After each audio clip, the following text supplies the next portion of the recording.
this video, I will show you how to save TikTok draft video in gallery without posting.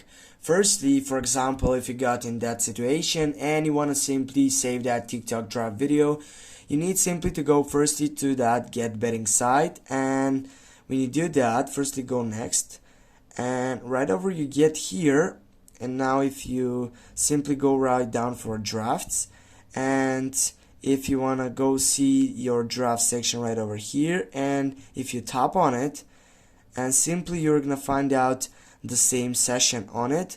Now if you want to take over and save that video from this draft section, firstly you need to go to your private setup, and then you can go for only me to take over to that setup, and right after you get there you can simply upload the video, and from that you can then save it from it. Now I will just go and show you how it looks like. Yeah, now it will take some time to upload that video, which is, as you can see, selected by getting for nobody, just for me. Yeah, it is a private video. And now on the three dots right here on the last selection, I have that save video. Go on it, and with this you have done it.